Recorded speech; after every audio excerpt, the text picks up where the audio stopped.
Nazreen ਦਰਿਆਏ Sutlej head Ganda Singh ਦਾ ਮੁਕਾਮ ਪਿੰਡ ਵੱਲੇ ਵਾਲੇ ਦੀ ਲੋਕੇਸ਼ਨ ਤੇ ਇਸ ਪੁਆਇੰਟ ਤੇ ਬਿਲਕੁਲ ਮੇਰੇ ਸਾਹਮਣੇ ਦਰ ਨੇ ਜਿਹਨੂੰ ਹੈਡ ਵਰਕਸ ਆਖਿਆ ਜਾਂਦਾ ਹੈ 1 ਕਿਲੋਮੀਟਰ ਇਹ ਸਾਹਮਣੇ ਸਟੇਟ ਜਿਹੜਾ ਨੇ ਇਹ ਹੈਡ ਗੰਡਾ ਸਿੰਘ ਜਿਹੜਾ ਹੈਡ ਵਰਕਸ ਫਿਰੋਜ਼ਪੁਰ ਵੀ ਵੱਜਦਾ ਹੈ, ਹੈਡ ਵਰਕਸ ਹੁਸੈਨੀ ਵਾਲਾ ਵੀ ਵੱਜਦਾ ਹੈ ਤੇ ਪਾਕਿਸਤਾਨੀ ਜਿਹੜਾ ਨਾਂ ਇਸਤੇਮਾਲ ਕਰਦੇ ਨੇ ਹੈਡ ਗੰਡਾ ਸਿੰਘ ਇਸਤੇਮਾਲ ਕਰਦੇ ਨੇ।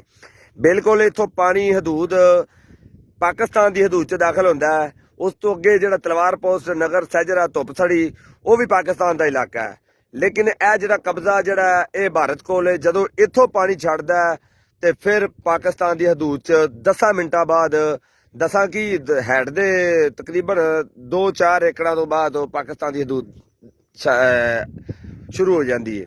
ਤੇ ਇਸ ਵਕਤ ਜਿਹੜਾ ਹੈ ਨਾ ਤਕਰੀਬਨ 1 ਕਿਲੋਮੀਟਰ ਤੋਂ ਫਾਸਲੇ ਤੋਂ ਵੀਡੀਓ ਬਣਦੀ ਪਈ ਹੈਡ ਵਰਕਸ ਤੋਂ ਤੇ ਇਹ ਤੁਹਾਨੂੰ ਵਹਾਣੇ ਪਏ ਕੱਲ ਦੀ ਰਿਪੋਰਟ ਨਾਲ।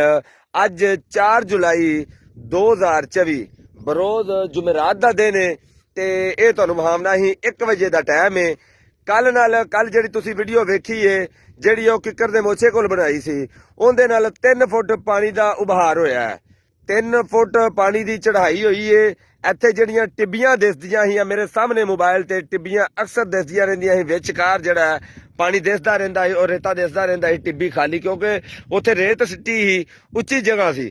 ਉਹਦੀ ਵਜ੍ਹਾ ਤੋਂ ਪਤਾ ਚੱਲਦਾ ਰਹਿੰਦਾ ਸੀ ਪਾਣੀ ਡਾਊਨ ਹੈ, ਨੀਚੇ ਆ। ਲੇਕਿਨ ਇਸ ਵਕਤ ਬਿਲਕੁਲ ਦਰਿਆ ਜਿਹੜਾ ਸਮੁੰਦਰ ਦੀ ਸ਼ਕਲ 'ਚ ਤੇ ਕੋਈ ਟਿੱਬੀ ਖਾਲੀ ਨਹੀਂ ਰਹਿ ਗਈ। ਸਾਰਾ ਦਰਿਆ ਜਿਹੜਾ ਨਾ ਭਰਿਆ ਗਿਆ ਪਾਣੀ ਨਾਲ ਤੇ ਪਾਣੀ ਦੀ ਸਤਹ ਵੀ ਬੁਲੰਦ ਹੋਈ ਏ ਕੱਲ ਨਾਲ 3 ਫੁੱਟ। ਪਹਿਲੋਂ ਮੇਰੇ ਸਾਹਮਣੇ ਇਹ ਮੈਂ ਥੋੜੀ ਜ਼ੂਮ ਕਰਕੇ ਤੁਹਾਨੂੰ ਵਿਖਾਣਾ ਆ ਜਿਹੜੀ ਕਿੱਕਰ ਦੀ ਪਈ ਆ ਟਾਲੀ ਪਈ ਵਿਚਕਾਰ। ਇੱਥੇ ਵੀਡੀਓ ਕੱਲ 2 ਦਿਨ ਮੈਂ ਇਸ ਜਗ੍ਹਾ ਤੋਂ ਵੀਡੀਓ ਬਣਾਈ ਏ ਤੇ ਲੇਕਿਨ ਅੱਜ ਉਹ ਪਾਣੀ ਹੋ ਗਿਆ, ਮੇਰੇ ਕੋਲ ਉੱਥੇ ਜਾਇਆ ਨਹੀਂ ਗਿਆ।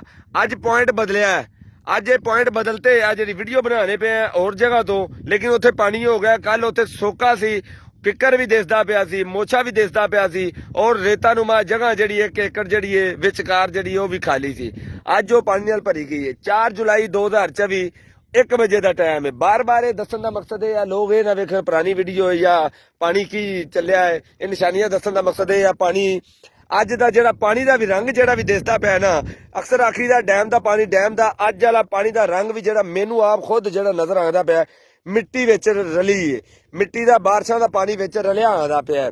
ਬਿਲਕੁਲ ਜਿਹੜਾ ਪਾਣੀ ਮੈਂ ਹੁਣ ਵਿੱਚ ਉਤਰਤੇ ਤਾਂ ਨਹੀਂ ਹੈ ਇਹ ਚੈੱਕ ਕੀਤਾ ਪਾਣੀ ਗਰਮ ਹੈ ਜਾਂ ਠੰਡਾ ਹੈ, ਲੇਕਿਨ ਬਾਰਿਸ਼ੀ ਪਾਣੀ ਇਹਦੇ ਵਿੱਚ ਰਲਿਆ ਮਿਕਸ ਪਾਣੀ ਜਿਹੜਾ ਹੈ ਨਾ ਦਰਿਆ ਦੇ ਅੰਦਰ ਆ ਰਿਹਾ। ਡੈਮ ਦਾ ਵੀ ਜਿਹੜਾ ਪਹਿਲੋਂ ਗਰਮ ਪਾਣੀ ਵੀ ਔਰ ਬਾਰਿਸ਼ੀ ਪਾਣੀ ਵੀ ਸਲਾਬੀ ਪਾਣੀ ਜਿਹਨੂੰ ਆਉਂਦੇ ਨੇ, ਲੇਕਿਨ ਸਤਹ ਬੁਲੰਦ ਹੋਈ ਅੱਜ 4 ਜੁਲਾਈ ਨੂੰ। ਤੇ ਅਗਾਂ ਜਿਹੜੀ ਇਹ 5 ਜੁਲਾਈ ਦੀ ਜਿਹੜੀ ਡੈਡਲਾਈਨ ਉਹਨਾਂ ਨੇ ਦਿੱਤੀ ਸੀ ਰਿਪੋਰਟ NDMA ਵਾਲਿਆਂ ਨੇ ਜਿਹੜੀ 50,000 ਕਿਊਸੈਕ 5 ਜੁਲਾਈ ਤੱਕ ਆ ਸਕਦਾ ਹੈ ਤੇ ਉਹ ਅੱਜ 4 ਜੁਲਾਈ ਹੈ, ਲੇਕਿਨ ਪਾਣੀ ਦਾ ਉਭਾਰ 2-3 ਫੁੱਟ ਹੋਇਆ ਜੇ।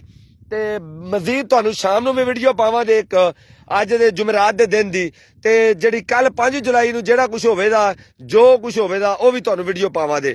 ਤੁਹਾਨੂੰ ਲਾਈਵ ਅਪਡੇਟ ਡੇਲੀ ਦੀ ਦੇਣੇ ਪਏ ਆ, ਇਸ ਵਜ੍ਹਾ ਤੋਂ ਦੇਣੇ ਪਏ ਆ ਤਾਂ ਕਿ ਕੋਈ ਪਰੇਸ਼ਾਨੀ ਨਾ ਹੋਵੇ। ਪਹਿਲੋਂ ਹੀ ਜਿਹੜੇ ਮੇਰੇ ਤੋਂ ਅੱਗੇ ਜਿਹੜੇ ਬਾਵਲ ਨਗਰ ਵਾਲੇ ਜਾਂ ਕੰਗਰਪੁਰ ਵਾਲੇ ਲੋਧਰਾ ਵਾਲੇ ਬਾਵਲ ਨਗਰ ਹੈਡ ਇਸਲਾਮ ਔਰ ਹੈਡ ਸੁਲੇਮਾਨ ਕੀ ਜਿੰਨੇ ਵੀ ਇਲਾਕੇ ਅੱਗੇ ਜ਼ੇਰੇ ਆਉਂਦੇ ਨੇ ਤੇ ਉਹਨਾਂ ਨੂੰ ਪਤਾ ਚੱਲ ਜਾਵੇ। ਰਿਪੋਰਟ ਇਸ ਵਜ੍ਹਾ ਤੋਂ ਦੇਈਦਾ ਆਪਣੀ ਤਿਆਰੀ ਕਰ ਲੈਣ ਕਿਉਂਕਿ ਸਾਡੇ ਕੋਲ ਜਿਹੜਾ ਪਾਣੀ ਇੱਥੋਂ ਨਿਕਲਣਾ ਹੈ ਤੋਂ 36 ਘੰਟੇ ਬਾਅਦ ਹੈਡ ਸੁਲੇਮਾਨ ਕੀ ਤੇ ਜਾਣਾ, ਅੱਗੋਂ ਹੈਡ ਇਸਲਾਮ ਤੇ ਬੜੇ ਦਿਨ ਲੱਗਣੇ ਨੇ, 3-4 ਦਿਨ 5 ਦਿਨ ਵੀ ਲੱਗ ਸਕਦੇ ਨੇ, ਅੱਗੇ ਸੈਫਲ ਮੈਲਸੀ ਤੋਂ 8 ਦਿਨ ਲੱਗ ਸਕਦੇ ਨੇ।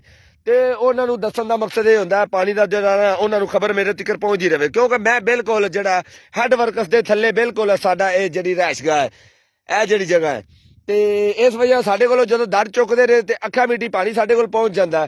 ਤੁਹਾਡੇ ਕੋਲ ਪਹੁੰਚਦੇ 4 ਦਿਨ ਵੀ ਲੱਗ ਸਕਦੇ ਨੇ, 5 ਵੀ ਲੱਗ ਸਕਦੇ ਨੇ, 8 ਦਿਨ ਤੱਕ ਪਾਣੀ ਰੋਲਦਾਰ ਲਾਉਂਦਾ ਤੁਹਾਡੇ ਕੋਲ ਆਉਂਦਾ ਤੇ ਇਸ ਵਜ੍ਹਾ ਤੁਹਾਨੂੰ ਡੇਲੀ ਦੀ ਅਪਡੇਟ ਦੇਈਦਾ। ਪਿਛਲੀ ਦਫਾ ਕੋਈ ਅਪਡੇਟ ਨਹੀਂ ਦਿੰਦੇ ਰਹੇ ਤਾਂ ਕਾਫੀ ਮਸਲੇ ਜਿਹੜੇ ਨਾ ਪੇਸ਼ ਆਏ ਸੀ ਤੇ ਵੀਡੀਓ ਲੰਮੀ ਹੋ ਰਹੀ ਹੈ। ਕਾਫੀ ਦੋਸਤ ਕਹਿੰਦੇ ਨੇ ਵੀ ਜਿਹੜੇ ਵੀਡੀਓ ਨਾਲ ਛੋਟੀ ਸ਼ਾਰਟ ਬਣਾਇਆ ਕਰੋ ਤੇ ਇਸ ਵਜ੍ਹਾ ਤੋਂ ਹੁਣ ਖਤਮ ਕਰਨੇ ਆ। ਤੇ ਬਾਕੀ ਜਿੰਨੇ ਮੇਰਾ YouTube ਚੈਨਲ ਹੈ ਨਾਜ਼ਰੀਨ 138 ਨਾਜ਼ਰੀਨ 138 ਤੁਸੀਂ ਉਹਨੂੰ ਵੀ ਜੁਆਇਨ ਕਰੋ। ਉਹਦੇ ਤੇ ਵੀ ਪਾਣੀ ਦੀ ਔਰ ਸ਼ਿਕਾਰੀ ਜਿਹੜੇ ਨੇ ਮੱਛਲੀ ਫੜਨ ਵਾਲਿਆਂ ਨੂੰ ਜਿਨ੍ਹਾਂ ਨੂੰ ਸ਼ੌਕ ਹੈ ਸ਼ਿਕਾਰੀਆਂ ਨੂੰ, ਤੇ ਉਹ ਮੇਰਾ ਚੈਨਲ ਜੁਆਇਨ ਕਰਨ, ਉਹਨਾਂ ਨੂੰ ਵੀ ਇੰਜੋਇਮੈਂਟ ਉੱਥੇ ਹੋਵੇ ਦੀ, ਤੇ ਪਾਣੀ ਦੇ ਹਵਾਲੇ ਨਾਲ ਵੀ ਉੱਥੇ ਦੱਸੀਦਾ। ਨਾਜ਼ਰੀਨ 138 ਫੇਸਬੁੱਕ ਦਾ ਪੇਜ ਤਾਂ ਤੁਸੀਂ ਵੇਖਦੇ ਹੀ ਪਿਆ ਜੇ, ਅਬਦੁਰ ਰਹਿਮਾਨ ਦੇ ਨਾਂ ਤੇ ਇਹ ਫੇਸਬੁੱਕ ਹੈ ਮੇਰੀ, ਤੇ ਨਾਜ਼ਰੀਨ 138 ਇਹ YouTube ਚੈਨਲ ਬਣਿਆ ਹੈ। ਤੁਸੀਂ ਸਾਡੇ ਨਾਲ ਜੁੜੇ ਰਹੋ, ਲਾਈਕ ਕਰੋ, ਸਬਸਕ੍ਰਾਈਬ ਕਰੋ ਔਰ ਸ਼ੇਅਰ ਕਰਿਆ ਕਰੋ। ਤੁਹਾਡੇ ਵਾਸਤੇ ਆਈਦਾ ਤੇ ਇਹਨੂੰ ਸ਼ੇਅਰ ਕਰਿਆ ਕਰੋ, ਤੁਹਾਡਾ ਜਾਂਦਾ ਕੁਛ ਨਹੀਂ ਦਾ, ਠੀਕ ਹੈ। ਤੇ ਬੜੀ ਮਿਹਰਬਾਨੀ। ਇਹ ਤੁਹਾਨੂੰ ਸ਼ਾਮ ਨੂੰ ਵੀ ਅਪਡੇਟ ਦਿਆਂਗੇ। ਉਸ ਤੋਂ ਬਾਅਦ ਸਵੇਰ ਜਿਹੜੀ 5 ਜੁਲਾਈ ਆਉਂਦੀ ਪਈ ਏ, ਉਹਦੇ ਤੋਂ ਪਤਾ ਚੱਲੇਗਾ ਇਹ NDM ਵਾਲਿਆਂ ਦੀ ਰਿਪੋਰਟ ਦੇ ਕਿੰਨਾ ਕੁ ਅਸਰ ਸਾਡੇ ਤੇ ਹੁੰਦਾ ਪਿਆ। ਅੱਜ ਪਾਣੀ ਦਾ ਥੋੜਾ ਜਿਹਾ ਰੰਗ ਮੈਨੂੰ ਨਜ਼ਰ ਆਇਆ, ਤੇ ਉਹ ਤੁਹਾਨੂੰ ਫਿਰ ਬਾਅਦ ਤੋਂ ਦੱਸਾਂਗੇ, ਜਿਹੜੀਆਂ ਗੱਲਾਂ ਕੱਲ ਕਰਾਂਗੇ ਇਨਸ਼ਾਅੱਲਾ ਤਾਲਾ 5 ਜੁਲਾਈ ਤੱਕ।